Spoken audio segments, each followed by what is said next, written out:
Well, Keisha, some big news here in the Big Apple because Carmelo Anthony has left the building. It took a minute, but a deal finally was worked out for all the parties involved, and it was finally done. So Carmelo is now signed with the Oklahoma City Thunder. Anthony joins Russell Westbrook, Paul George, and company. Keisha, I ask you, will the addition of Paul George and Carmelo Anthony give OKC the ammunition that it needs to dethrone the Golden State Warriors out in the West?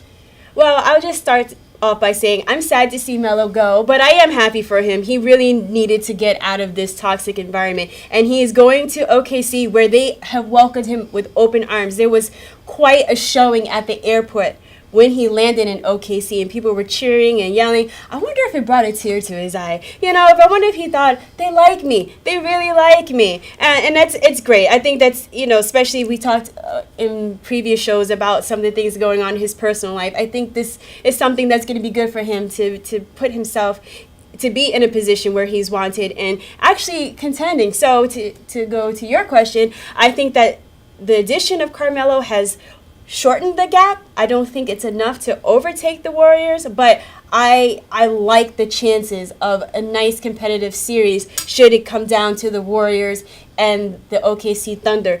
Carmelo Anthony is a scoring machine. He's an offensive juggernaut, and I think Russell Westbrook has got to be breathing a sigh of relief because he brought the Thunder to the playoffs practically on his shoulders. Now, I think with OKC, as with any team that has three big superstars, that it's a matter of how they can work together because they've all been alpha males on their previous teams. Russell, he's been in OKC, he was the alpha male. Carmelo, alpha male. Paul George, alpha male.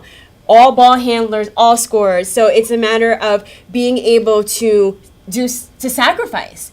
And also Russell switching his mentality to knowing and believing that he doesn't have to do it on his own. Yeah, I think a lot of Knicks fans have this idea that the whole Carmelo Anthony regime while he was over here was dismal and black and dark. No, it wasn't. They had some good times when he came here in 2011. These were some playoff teams that they were able to put together. Yes, the last several years have been very tough. They've been very dismal. They've been very gloomy. But at this point, I'm happy for Carmelo Anthony to get an opportunity to go ahead and compete. It's tough to go out there in the West. It's a lot more competitive than it is here in the Eastern Conference. But as you pointed out, Keisha, this is going to take a huge load off of the MVP from last season, Russell Westbrook. And these are games that we're all going to want to tune in to see how these guys all gel together. Paul George, Melo, and of course Russell Westbrook. I think he should be excited for this move. And I think that this is, as we said, this is done for all parties involved. I think everyone now can breathe a sigh of relief as we go into training camp that this whole saga is over with.